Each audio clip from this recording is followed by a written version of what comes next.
Hello my dear student, 10th class UP board 2024 का paper गणित का जो है 27 फरवरी को स्टार्ट है। उसमें लॉन्ग क्वेश्चन तैयार करना बहुत ज़्यादा इंपॉर्टेंट होता है। क्यों 50 नंबर लॉन्ग क्वेश्चन आते हैं, उसको किस तरीके से तैयार करना यहाँ बताने वाला हूँ। देखो, बहुत बच्चों को मैथ नहीं आती, बहुत कमजोर होती है, मैथ बहुत वीक होती है। उनको लॉन्ग क्वेश्चन यहाँ से इंपॉर्टेंट क्वेश्चन अगर लगा लेते हो तो पूरे यहाँ से 70 नंबर आपके पेपर बनने वाले। 70 नंबर पेपर होता है और 20 नंबर का MCQ क्वेश्चन होता है। इसके लिए तुम डिस्क्रिप्शन में एक लिंक पड़ी है, वाली एक वीडियो देख लेना, शॉर्ट वीडियो वाली MCQ वाली। ठीक है, MCQ अगर वीडियो 10-20 नंबर लगा ले तो 50 नंबर यहाँ लॉन्ग क्वेश्चन बताने वाला हूँ, जो कि 50 नंबर में आते हैं। चार नंबर क्वेश्चन होता है, 6 नंबर क्वेश्चन यहाँ पे बताने वाला हूँ। बहुत ही इंपॉर्टेंट क्वेश्चन है। अगर तुम्हें इंपॉर्टेंट क्वेश्चन यहाँ देखना है ना तो मान लॉन्ग क्वेश्चन यहीं से बनते हैं। ये जो चैप्टर यहाँ पे रैखिक समीकरण, द्विघात समीकरण, यहाँ से लॉन्ग क्वेश्चन बनता है, जो कि 4 नंबर का और 6 नंबर के क्वेश्चन यहाँ बनते हैं। और एक त्रिकोणमिति का अनुप्रयोग, तीसरा हो गया पृष्ठीय क्षेत्रफल और आयतन, और चौथा हो गया सांख्यिकी वाला। अगर तुम ये 4 चैप्टर तैयार कर लेते हो ना, लॉन्ग क्वेश्चन यहीं से बनते हैं, जहाँ से जो 4 नंबर और 6 नंबर क्वेश्चन पूछे जाते हैं। यहीं पर इंपॉर्टेंट क्वेश्चन बताने वाला हूँ। ये जितने चैप्टर के यहीं सब इंपॉर्टेंट क्वेश्चन बताने वाला हूँ, जो कि आपको 50 नंबर यहाँ से लेके आने वाला हूँ। बहुत ही सिंपल बताऊँ कॉपी में किस तरीके से लिखना है जिसमें एक नंबर भी ना कटे मैथ में।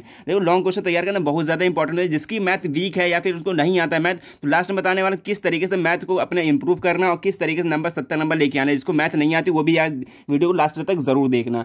यहाँ पर ये इतने इंपॉर्टेंट क्वेश्चन है कि मैंने यहाँ पे देखो यूपी बोर्ड में 7 सेट बनते हैं, 7 सेट से यहाँ पे एनालाइज करके ये क्वेश्चन लिखा हुआ है। बहुत ही इंपॉर्टेंट क्वेश्चन है, इसलिए इस क्वेश्चन को तैयार करके चले जाना। आपके बोर्ड में 100% ये क्वेश्चन आने वाले हैं, 100% कह रहे क्वेश्चन आने वाले हैं। ये फिक्स क्वेश्चन होते हैं, बहुत ज्यादा इंपॉर्टेंट है। तो फिर देखना इंपॉर्टेंट क्वेश्चन कौन सा है। स्टार्ट करते हैं वीडियो को।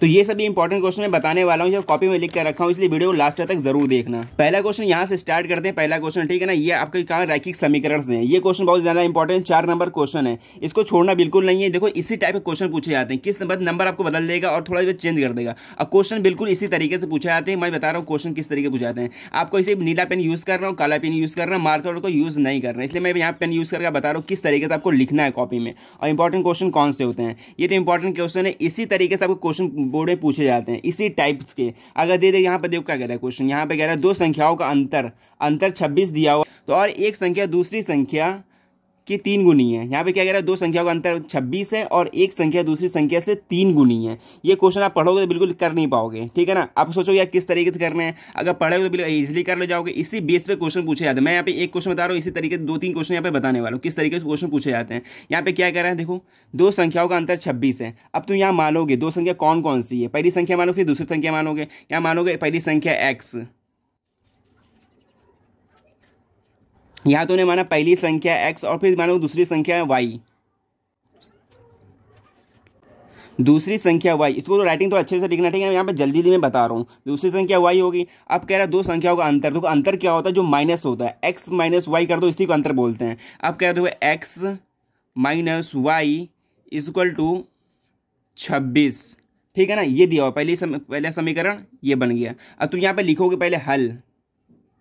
मैथ की कॉपी में ना राइटिंग मैटर नहीं करता, बस लिखने का तरीका, एक्सप्लेन करने का तरीका बहुत बढ़िया होना चाहिए, बहुत तगड़ा होना चाहिए, जिससे एग्जाम में पढ़ के पूरे नंबर आपको दे सके।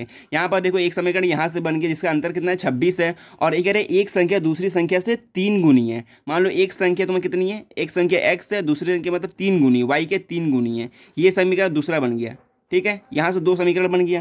कह रहा है, देखो यहाँ पर कह रहा है एक संख्या जो है दूसरी संख्या से 3 गुनी, देखो 3 गुनी है ना, यहाँ पर 3 गुनी कर दिया। अब तुम यहाँ से बिल्कुल सॉल्व कर लो, इजीली सॉल्व कर लोगे। अब तुम यहाँ देखोगे तो यहाँ पे x का मान तुम्हें यहाँ पता है, तुम x का मान उठा यहाँ पे रख दोगे तो यहाँ से इजीली तुम्हारा y का मान निकल जाएगा। किस तरीके देखो, यहाँ पर पहले तुम्हें हिंदी में यहाँ लिखना पड़ेगा, समीकरण 1 का मान 2 में रखने पर, 2 में रखने पर इस तरह से समीकरण 1 का मान समीकरण 2 में रखोगे। यहाँ से देखो इसका मान इसमें रख दो, x का मान यहाँ दिया होगा ना, इसमें रख दो। अब यहाँ रखोगे तो यहाँ पे हो जाएगा 3y, ये x के तुमने यहाँ पे मान रख दिया, 3y हो गया, माइनस वाई इक्वल टू 26 दिया, 26 सीधे रख दो। अब तुम यहाँ से माइनस कर लो, 3y माइनस वाई कितना हो, 2y हो गया। यहाँ पर हो गया 2y इक्वल टू कितना हो गया, 26। अब तुम यहाँ से काटोगे तो हो जाएगा सीधे y का मान आ जाएगा, y इक्वल टू 26, इसको बटे में आ गया, गुणे में है तो यहाँ पर 2 हो गया, 2 से काट दिया 13 आ गया। तो y का मान कितना आ गया यहाँ पर 13, ठीक है ना। इसको तुम डिब्बे में कर देना जिससे एग्जामिनर समझ जाए हाँ ये तुम्हारा आंसर है, y का मान यहाँ पर ये आ गया, ठीक है। और दूसरी संख्या तुम्हें निकालनी है, तुम यहाँ पर लाइन खींच दो, पहली संख्या ये हो गई और दूसरी संख्या रख दो, y का मान समीकरण 1 में रखने पर, यहाँ में नहीं 2 में रखने पर। अब तुम्हें x का मान चाहिए तो y का मान यहाँ पर आ गया, ये y का मान यहाँ रख दो। अब लिखो y का मान समीकरण 2 रखने पर अब तुम y का मान समीकरण 2 में रख दो। यहाँ पे x दिया हुआ है, y का मान कितना है 13 है, 13 तिहाई कितना होता है 39, ठीक है ना। x का मान कितना आ गया 13 इंटू 3 दिया हुआ है 3 गुणे में, तो यहाँ से तुम मल्टीप्लाई कर लो, 13 तिहाई कितना हो गया 39, यहाँ x का मान आ गया, ठीक है। तो यहाँ पर x का मान ये आ गया, y का मान ये आ गया। तुम इस तरीके से क्वेश्चन यहाँ सॉल्व करो, यहाँ पे पूरा हो जाएगा। अब तुम यहाँ पे लास्ट में लिख दो, x का मान ये आया, y का मान ये आया, तो लिख सकते हो पहली संख्या कितनी है, पहली संख्या 39 होगी, और दूसरी संख्या कितनी होगी, दूसरी संख्या देख लो इस तरीके। तो पहली संख्या कितनी आ गई, यहाँ पर x को तुम पहली संख्या माने थे यहाँ पर ना, तो x की मान कितना आ गया 39 हो गया, और y जो माने थे y माने थे यहाँ पर वो आगे 13 आ गया, यहाँ से देख लो 13 आ गया। तुम इस तरीके से लिखोगे और यहाँ पर तुम यहाँ डब्बा जरूर बनाओगे। अब तुम डब्बा बना के रख दिए ना, तो एग्जामर समझ जाएगा यहाँ पर इसका आंसर आ गया, x का मान है, ये y का मान आ गया। यहाँ से तुम्हारे पूरे यहाँ पर 4 नंबर दे दे, एग्जामर यूँ चेक करेगा और 4 नंबर आपको पूरे यहाँ से मिल जाएंगे। तो ये पहला क्वेश्चन यहाँ पर ये हो गया। इसी टाइप के क्वेश्चन पूछे जाते हैं, इस तरह के क्वेश्चन बिल्कुल भी छोड़ना नहीं है, मानने वाला आता है, x का मान y का मान मानने वाला है। एक और इसी टाइप का एक और क्वेश्चन देख लेते, कौन सा है, जस्ट सेम यहाँ पर एक और क्वेश्चन है, ये भी रैखिक समीकरण क्वेश्चन है, ये भी बहुत ज़्यादा इंपॉर्टेंट है। इसको देख लें किस तरीके से करते हैं। यहाँ लिखा हुआ है एक भिन्न 1/3 हो जाती है जब उसके अंश में 1 घटाया जाता है। पहले तुम एक भिन्न मानोगे, भिन्न क्या होता है, x बटे जो y में होता है, जो बटे में लिखा है उसको भिन्न बोलते हैं। पहले माना भिन्न लिखोगे, यहाँ पर माना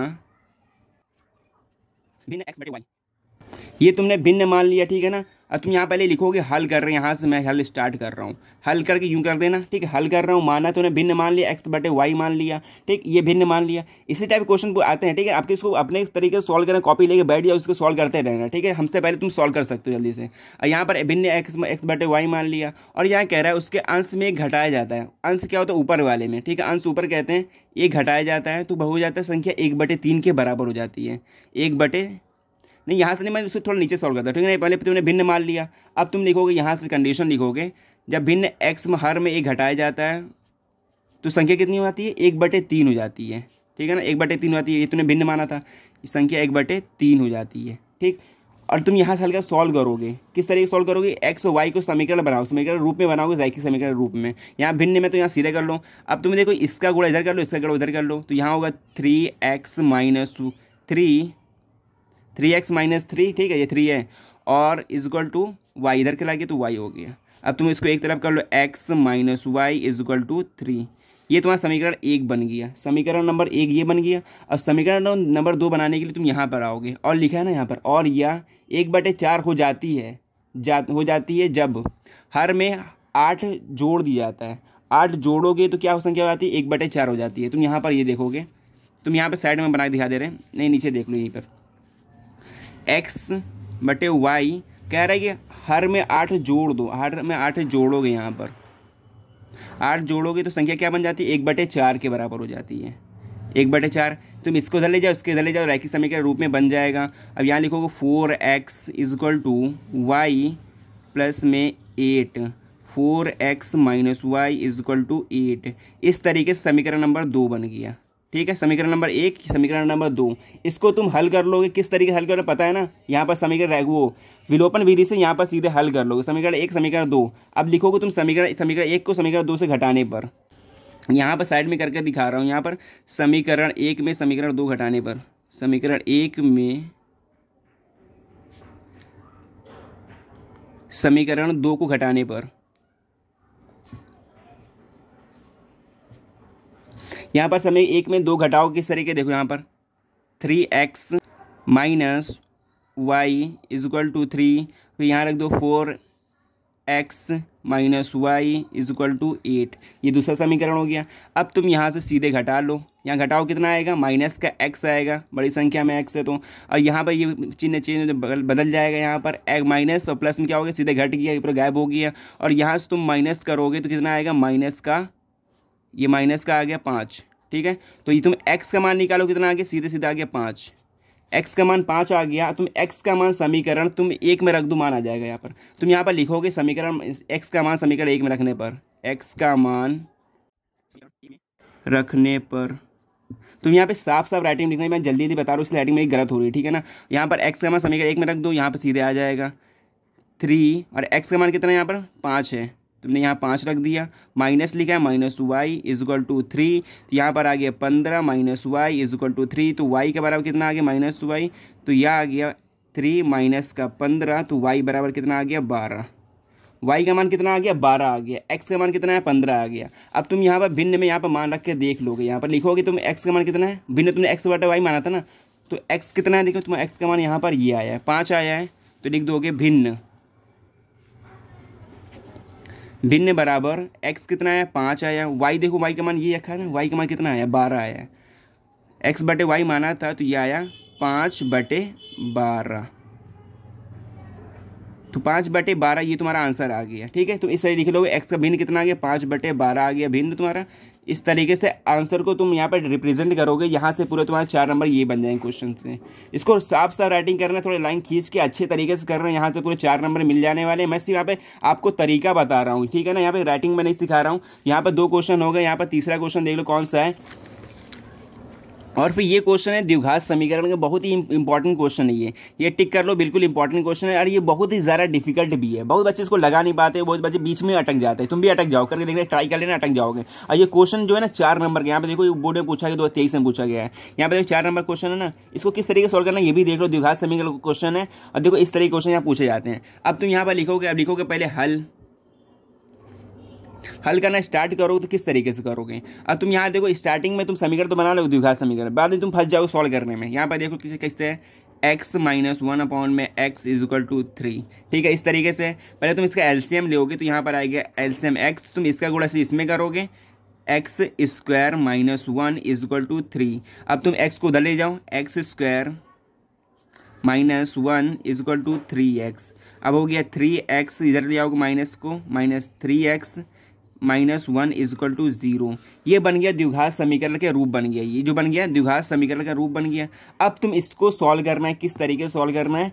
अब तुम यहाँ पर ना तुम वो गुणनखंड विधि लगाओगे, यहाँ पे सॉल्व होगा ही नहीं, तुम गलत कर दोगे, यहाँ पे सॉल्व होगा नहीं, तुम करके ट्राई करें नहीं हो पाएगा। इसमें इसके लिए एक द्विघात समीकरण आता है जिसका फॉर्मूला होता है द्विघात समीकरण का। द्विघात समीकरण फॉर्मूला होता है, देखो क्या होता है, minus b plus minus b square minus 4ac under root में अपाउंड में 2a। इस तरीके से फॉर्मूला होता है निकालने का, ठीक है ना, इसको निकालने फॉर्मूला, तभी यहाँ x का मान आएगा। इस तरीके का निकाल पाओगे ही नहीं, बिल्कुल ही नहीं निकाल पाओगे। अब देखो b कितना दिया, वो माइनस का 3 दिया ना, यहाँ पर देखो इसका मतलब x को जो होता है उसी को b बोलते हैं, इसको बोलते हैं a बोलते हैं, इसको बोलते हैं c, ठीक है ना। x के स्क्वायर का जो गुणांक होता है इसे बोलते हैं a, याद रखना, इसे तुम्हें बिल्कुल आता ही होगा। अब यहाँ से देखो आ गया -3, तो यहाँ प्लस का 3 हो गया, ठीक है, माइनस पहले से था +3 हो गया। और फिर प्लस माइनस अंडर रूट में b देखो कितना है 3 है, इसका स्क्वायर का कितना हो गया 9 हो गया, -4 a का मान कितना है 1 है, और c का मान कितना है, यहाँ पर c से बोलते हैं, ये भी का मान 1 है, माइनस का 1 है ये। फिर बट्टे में कितना हो गया 2, a का मान कितना है 1 है, यहाँ से देखोगे तो 1 है, इनटू में 1। अब तुम इसको इजीली सॉल्व कर लो, बिल्कुल इजी सॉल्व हो जाएगा। 3 प्लस माइनस अंडर रूट, यहाँ पर सॉल्व करो कितना आ गया 9, ये माइनस माइनस करो प्लस का 5 आ गया, तो ये आगे 9, और ये करोगे तो प्लस का आएगा 5, ये आगे बट्टे में 2। इसको तुम सॉल्व करोगे आगे, यहाँ पर आएगा 3 प्लस माइनस अंडर रूट में कितना आगे जोड़ोगे तो यहाँ पर आएगा 14 बटे में 2। तो ये तुम्हारा आ गया x का मान, ठीक है ना। x का मान यहाँ से ये इस तरीके से आएगा। अब तुम ये प्लस का अलग कर लो, माइनस का अलग कर लो। अब लिखो जो x का मान बराबर x बराबर 3 प्लस रूट में 14 अपाउंड में 2, एक मान ये आया, और समीकरण दूसरा एक और x का मान इस तरीके से आएगा, x माइनस अंडर रूट में 14 अपाउंड में 2। यहाँ पे देखो प्लस माइनस दोनों था, इसलिए अलग अलग करके यहाँ से सॉल्व कर लोगे। इस तरीके से यहाँ तुम्हारा आंसर सॉल्व हो जाएगा। पहले इसको तुम द्विघात समीकरण रूप बनाओगे, फिर यहाँ फॉर्मूला रखोगे, यहाँ से इजीली सॉल्व हो जाएगा। यहाँ से पूरे तुम्हारे 4 नंबर मिल जाएंगे, ठीक है ना। यहाँ राइटिंग मैटर नहीं करती, बस तुम्हारा तरीका बढ़िया होना चाहिए लिखने का। और जहाँ जहाँ फॉर्मूला लगे यहाँ पर लिखोगे, ये मतलब लिखोगे फॉर्मूले सूत्र से, तुम यहाँ बगल में लिख लोगे सूत्र से। इस तरीके से मैथ का क्वेश्चन सॉल्व होता है। यहाँ से इस तरीके करोगे, पूरा नंबर यहाँ 4 नंबर मिलने वाले हैं। नेक्स्ट क्वेश्चन देख लो, बहुत ईजी ये भी क्वेश्चन है, ये भी क्वेश्चन बहुत ज़्यादा इंपॉर्टेंट है। यहाँ देख सकते हो ये द्विघात समीकरण क्वेश्चन है, बहुत इजी क्वेश्चन है। इस तरीके से क्वेश्चन 2 नंबर में 4 नंबर 2 नंबर में पूछा जाता है। देख लो किस तरीके से क्वेश्चन यहाँ पर ये कह रहा है, यदि 2x square minus 8x plus में c है बराबर 0 है, ठीक है ना, इसके मूल समान है। देखो मूल समान है, c का मान ज्ञात करना है। देखो अगर देखो इसका मान मूल समान हो ना, देखो इसके लिए एक फॉर्मूला होता है। इसको निकालने के लिए अब तुम डिस्क्रिमिनेंट निकालोगे। अगर देखो b square minus 4ac equal to 0 है, ठीक है ना, ये मूल बराबर के लिए कंडीशन होता है, ये मूल कंडीशन होता है। अब तुम यहाँ से क्या निकालना, सी का मान निकालना है, ये सी का मान निकालना है। किस तरीके निकालो, ये फॉर्मूला रखोगे, यहाँ पर बराबर सी करोगे तो सी का मान निकल जाएगा। देखो किस तरीके से, एक्स स्क्वायर गुणांक को बोलते हैं ए और एक्स के गुणांक को बोलते हैं बी, यहाँ पे ये हो गया सी।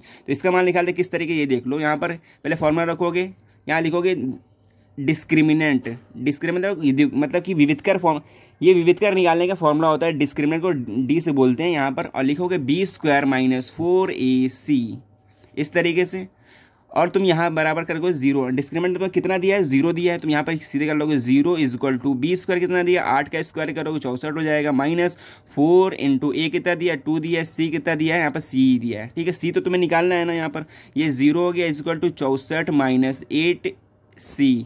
अब तुम यहाँ सीधे माइनस कर लो, इसको इधर लेके चले जाओ, 8c इज इक्वल टू आ गया 64, सी का मान आ गया 64 बटे में 8। अब तुम यहाँ से 8 काट लो, 8 कितने बार कटता है, 8 ही 8 64, तो यहाँ पर आ गया 8, तो सी बराबर कितना आ गया, 8 आ गया। ठीक है ना, इतना सिंपल क्वेश्चन था। यहाँ पर देखो कितने नंबर क्वेश्चन था, ये 4 नंबर क्वेश्चन था, ये कहीं कहीं ये 2 नंबर क्वेश्चन पूछ लेता है। ठीक है ना, यहाँ से ये निकल गया। और इसी तरीके से सेम ये भी क्वेश्चन ऐसे निकालना है। यहाँ पे मूल समान है तो इसे कर लोगे b square minus 4ac equal to zero.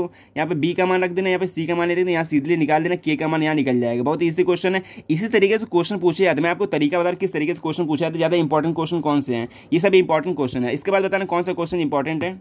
इसके बाद त्रिभुज में एक इंपॉर्टेंट क्वेश्चन आता है। देखो यहाँ पे समरूप प्रूफ करने के लिए होता है, बहुत ही ईजी क्वेश्चन है। समरूप प्रूफ करने के लिए बहुत बच्चे त्रिभुज आता ही नहीं है, सोचते हैं यार किस तरीके से त्रिभुज करना, उनको पल्ले पड़ता ही नहीं है बिल्कुल। यहाँ पर देखो ये क्वेश्चन बिल्कुल रट लो, मान लो ये क्वेश्चन आएगा ही आएगा, 100% ये क्वेश्चन आएगा। अगर ना आए ना त्रिभुज क्वेश्चन कोई भी आएगा तो ये क्वेश्चन जाके चिपका के चले जाना, ठीक है ना। अगर ना आए तो हम कह रहे हैं यहाँ पर देखो दिया है, दिए गए चित्र ABC और AMP, यहाँ पे दो त्रिभुज दिया है ABC और AMP, ठीक है। दो त्रिभुज समकोण त्रिभुज है जिनके कोण B और M समकोण है। जहाँ देखो B और M समकोण है, और कह रहा है सिद्ध कीजिए कि ये त्रिभुज और ये त्रिभुज क्या है, समरूप है। समरूप का चिन्ह दिया, समरूप है कि नहीं, ये प्रूफ करना बहुत ही इजी क्वेश्चन है। 4 नंबर क्वेश्चन ये पूछा गया, 2023 में पूछा गया था। इसको किस तरीके से सॉल्व करना है ये भी देख लो। पहले लिखोगे हल, पहले यहाँ लिखो जो दिया है, पर यहाँ जो दिया है वो लिख दोगे। यहाँ पे लिखा है दिया है,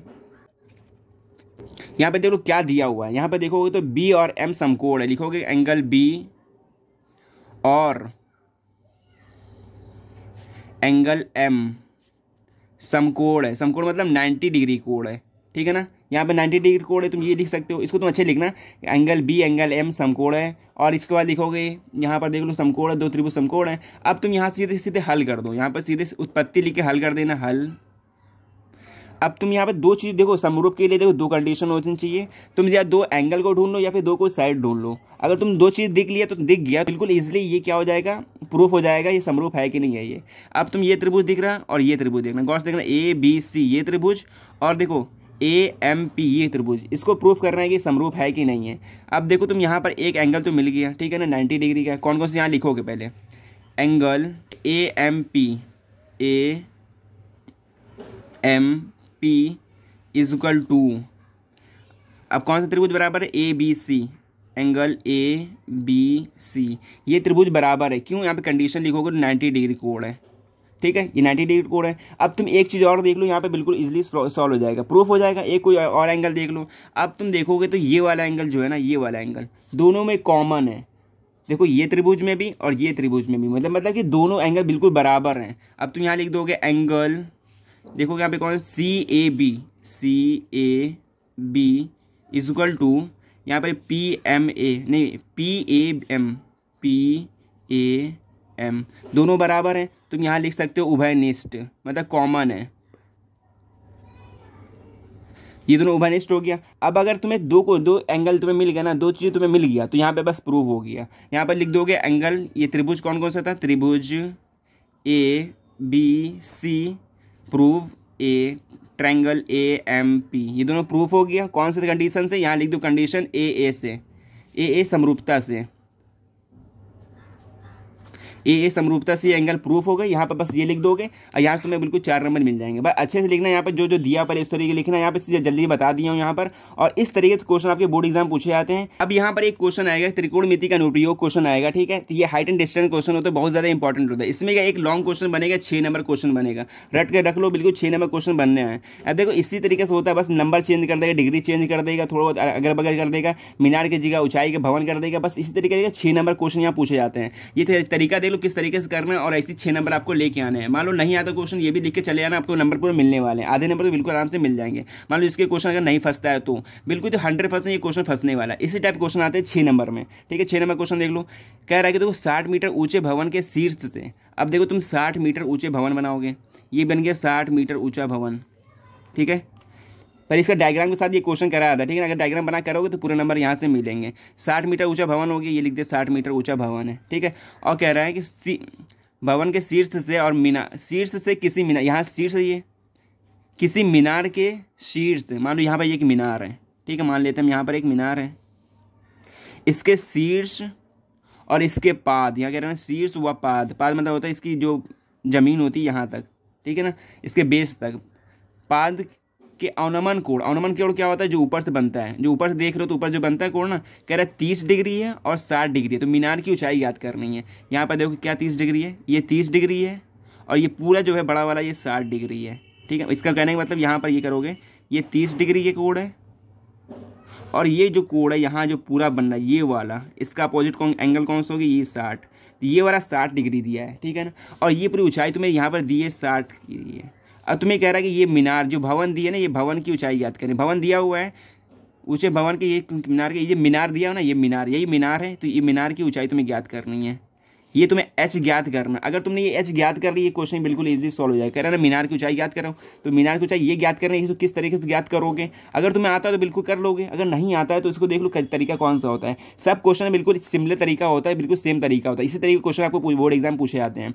अगर तुम्हें यहाँ पे एक साइड दिया हुआ है, एक कोण भी दिया हुआ है ना, त्रिकोणमिति यहाँ बिल्कुल इजिली प्रूव हो जाता है। पहले तुम एक त्रिभुज लोगे, मान लो त्रिभुज A, B, C, ये मान लिया D, ये मान लिया E, ठीक है ना। यहाँ पर आपका नाम दे दिया यहाँ पर। अब तुम लेोगे त्रिभुज ABC वाला बड़ा वाला लेोगे, यहाँ से तुम ये वाला साइड निकाल लोगे, x इसको मान लिया ना, इसको x पर निकाल लो। जब x निकालोगे तो ये त्रिभुज से तुम यहाँ ले ऊंचाई निकाल लोगे। जब ये ऊंचाई निकल जाएगी ना, ये ऊंचाई को तुम ये पूरे में से माइनस कर दोगे, तुम ये वाली ऊंचाई आ जाएगी। जब ये ऊंचाई और ये ऊंचाई बिल्कुल बराबर होती है, यहाँ से तुम्हारा h का मान निकल जाएगा, ठीक है ना। इसको देखते किस तरीके से सॉल्व करना है। पहले यहाँ से तुम x का मान निकालोगे, tan थीटा लगाकर। पहले लिखोगे त्रिभुज ABC में, त्रिभुज ABC में, त्रिभुज ABC में क्या लिया तुमने, tan, तो tan थीटा बराबर क्या होता है, लंब बटे आधार। लंब कितना दिया है AC, आधार कितना है BC, ठीक है ना। तो यहाँ tan कितना दिया है 60 डिग्री दिया है, tan 60 degree is equal to, और AB कितना दिया हुआ है 60 डिग्री दिया हुआ है, BC कितना है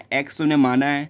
अब तुम यहाँ से बिल्कुल इजीली निकाल लोगे। tan 60 मान कितना होता है, √3 होता है। √3 इज इक्वल टू 60 अपॉन में x, तो x का मान कितना आ गया 60 अपॉन में √3, ठीक है ना। x का मान यहाँ से इजीली आ गया। जब x का मान आ गया, ठीक है ना, ये वाली मान आ गई। अब तुम यहाँ पर जो ये है वो भी तो ये बराबर होगा ना, ये बिल्कुल सेम होगा। अब मान कितना निकला है 60 √3 निकला है। अब तुम ये मान निकल गया, तुम इस त्रिभुज के लेकर ये तुम निकाल लो। जब तुम ये निकल जाएगा, इसमें पूरे में से ये घटा देनी, यानी पूरी ऊंचाई आ जाएगी, मतलब मीनार की ऊंचाई आ जाएगी। अब तुम यार त्रिभुज लोगे ADE वाला लिखोगे, और अब त्रिभुज ADE वाला, ADE में, ठीक है ना। अब यहाँ लगा दो tan theta is equal to, होता क्या है लंब बटे आधार। लंब कितना दिया है AE, आधार कितना है DE, ठीक है। और यहाँ पर थीटा कितना दिया है, यहाँ पे देखो 30 डिग्री दिया हुआ है, tan 30 लगा दोगे यहाँ पर, tan 30 डिग्री। AE कितना दिया हुआ है, AE दिया यहाँ पर नहीं दिया हुआ है, तो AE को तुम मान लो H डैश मान लो, ठीक है। H डैश मान लिया, यहाँ पे H निकालना है हमको, H डैश इसको मान लिया, यहाँ पर मान लिया H डैश। और AE कितना दिया हुआ है, AE यहाँ पर देख लो, यहाँ पर निकाला है हमने। AE को तुमने x माना था ना, तो x का मान कितना है यहाँ पे देखो 60 √3 दिया हुआ है। तुम यहाँ पर पहले हमें x ही रख देते हैं, ठीक है ना, यहाँ पे x पहले रख देते हैं। अब यहाँ tan 30 का मान कितना होता है 1 अपॉन में √3, ठीक है ना। इसको सब मान याद रख लेना, फॉर्मूला भी याद रख लो, ठीक है ना। इस तरीके से क्वेश्चन सॉल्व करते हैं, ठीक है ना। अब बिल्कुल अगर मान लो क्वेश्चन तुम बीच में फंस जाते हो ना, तो इस तरीके से साफ सब यहाँ पर तुम डायग्राम बनाना, यहाँ पर सॉल्यूशन करना अच्छे से, फॉर्मूला अच्छे से रखना, तो आपके नंबर यहाँ पर मिल जाएंगे, ठीक है ना। छोड़ना क्वेश्चन एक भी नहीं है। और यहाँ पर देखो ये तुम्हें मान ऊंचाई निकालनी है यहाँ पर, और यहाँ पर x का मान यहाँ कितना दिया हुआ था, x दिया हुआ है मान लेते हैं, ठीक है ना। अब तुम x को इधर ले जाओ, h का मान आ जाएगा, तो h बराबर h डैश बराबर हमने इसको इधर ले लिया 1 √3, ठीक है ना, और इनटू में ले लिया x। अब तुम यहाँ पर सीधे x का मान रख दो। x का मान कितना था 60 √3, 60 √3। अब तुम √3 का मल्टीप्लाई करो कितना आएगा 60, तो √3 करोगे 3 आ जाएगा, 3 आ जाएगा। अब 3 से काटो कितना आ गया 20 आ गया। तो मैं H डैश का मान कितना आ गया यहाँ पर 20, ठीक है ना, ये एच डैश का मान आ गया। ठीक है, अगर तुम ये निकालना चाहते हो, बी डी मीनार की ऊंचाई निकालना चाहते हो ना, यहाँ पे देख लो मीनार की ऊंचाई किस तरीके से निकालना है। तुम्हें तो निकालनी सिर्फ ये मीनार की ऊंचाई निकालनी है, मीनार की ऊंचाई यही है ना। अब तुम पूरे में से ए सी में से माइनस ए ई माइनस कर दो, ए ई माइनस कर दो। ए सी कितना है, पूरा 60 दिया हुआ है। अभी तुमने ए ई निकाला है, कितना है, 40 दिया हुआ है, 40। ठीक है ना, तो कितना आ गया, पूरा 20 आ गया। तुमने यहाँ पे निकाला, तुमने ये आया था 20 आया था। यहाँ पे देखो 20 आया था ना, यहाँ पर आंसर 20 आया। यहाँ पर 60 माइनस 20 करो, कितना आएगा, 40 आएगा। तुम्हारी ये मीनार, ये ऊंचाई आ गई कितनी, 40 आ गई। यही तो मीनार कितनी है, ऊंचाई, वही तो है। मीनार की ऊंचाई कितनी आ गई तुम्हारी, सीधे सीधे मीनार की ऊंचाई बराबर यहाँ पे ऊंचाई है। ठीक है ना, ये 40 आ गई। तो इस तरीके से तुम ये वाली ऊंचाई निकालोगे तो सेम ये वाली ऊंचाई यहाँ पे आ जाएगी, 40 डिग्री का माना जाएगा। तो यहाँ पर मीनार की ऊंचाई कितना है, यहाँ पे लिख दोगे मीनार की ऊंचाई बराबर 40, बराबर 40।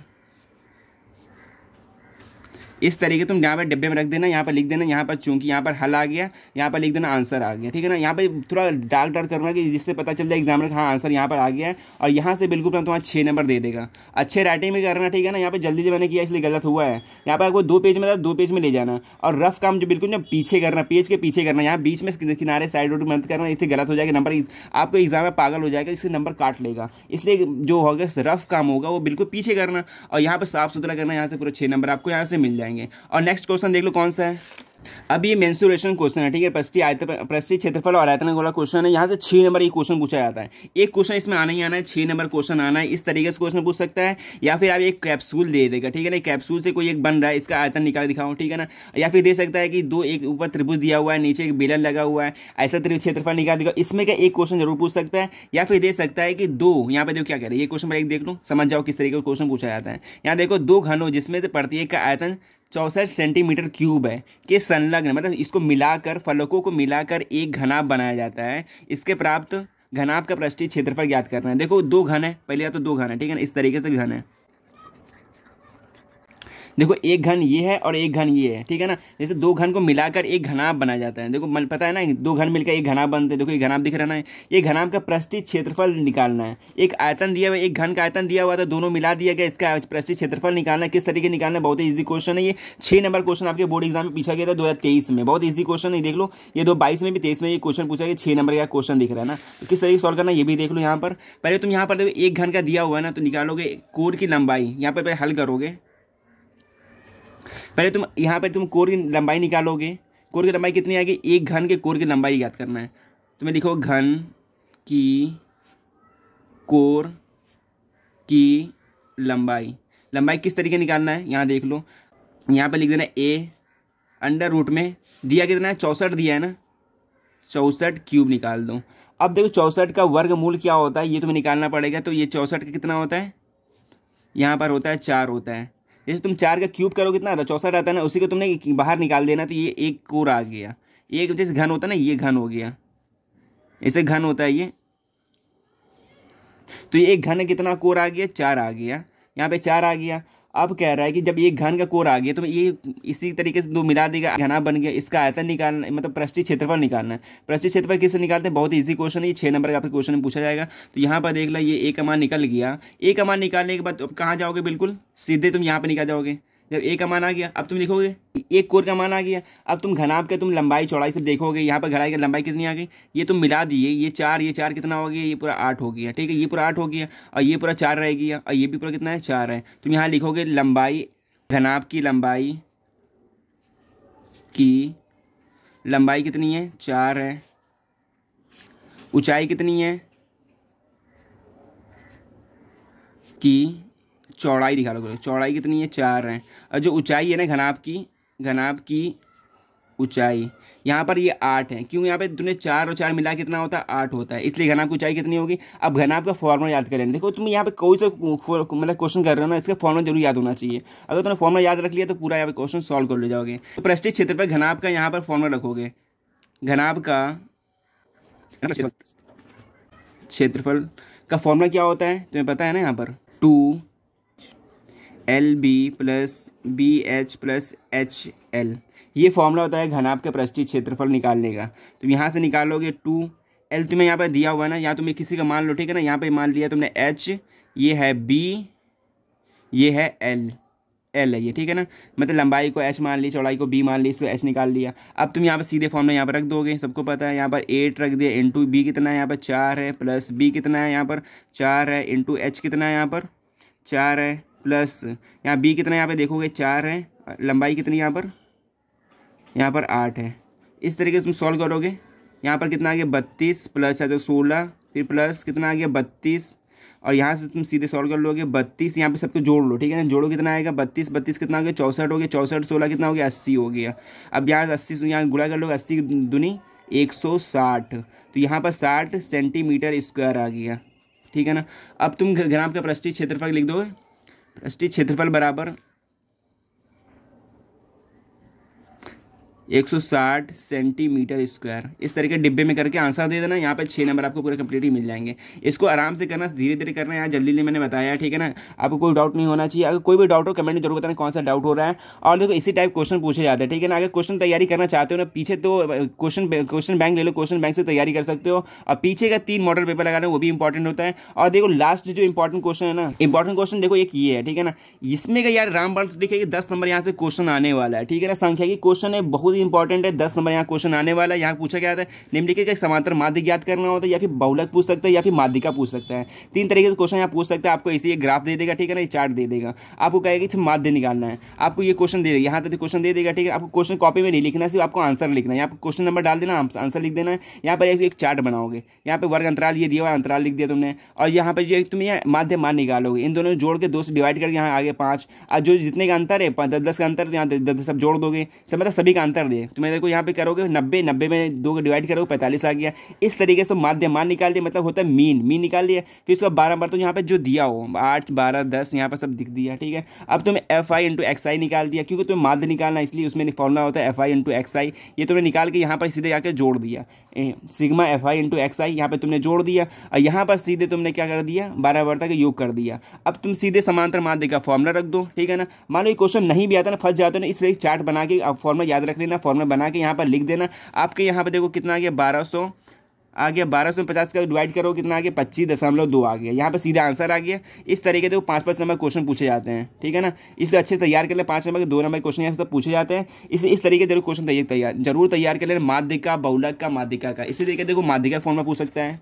देखो दोस्तों इसी तरीके से माध्यिका के पूछ सकता है। ये देखो ना 12 तक साल माध्यिका ज्ञात करो। ये क्वेश्चन भी हर साल ही आता है, 2022 में भी आया था, 23 में भी आया था, 24 में भी आया था, 25 में भी, 24 में ये क्वेश्चन आएगा, ठीक है ना। 22-23 साल में ये क्वेश्चन ये पूछा जाता है, रिपीट होता है। ये पूछ रहा है माध्यिका ज्ञात करना है। बहुत ही सिंपल होते हैं। यहाँ से चार्ट बना लोगे, ठीक है ना। चार्ट बनाने के बाद यहाँ पे n का मान रख दोगे, यहाँ पे तुम ये संचयी 12 निकाल लेना, ठीक है ना। इसमें 3 हो गया, 3 में 10 जोड़ो 13 हो जाएगा। इस तरीके से निकालना। फिर उसका माध्यिका फॉर्मूला रख देना, फॉर्मूला जहाँ रखा तुमने यहाँ से सीधे आंसर आ जाएगा। आंसर रख के आराम से बिल्कुल यहाँ सॉल्व कर लो। इस तरीके से क्वेश्चन जरूर पूछे जाते हैं। इस तरीके से क्वेश्चन तैयारी कर लेना। मैं यहाँ पे सब क्वेश्चन नहीं बता सकता हूँ, मैं बता सकता हूँ कौन कौन से इंपॉर्टेंट क्वेश्चन है, किस तरीके से क्वेश्चन आपके बोर्ड एग्जाम में पूछे जाते हैं, ठीक है। इस तरीके से क्वेश्चन तैयार कर लेना। और एक और वीडियो ले आऊँगा, लॉन्ग वीडियो, जिससे कि आपकी मैथ की तैयारी पूरी हो सके। तो मिलते हैं नेक्स्ट वीडियो में। इस तरीके से लॉन्ग वीडियो तैयार कर सकते हो। तो मिलते हैं नेक्स्ट वीडियो में। तो बाय।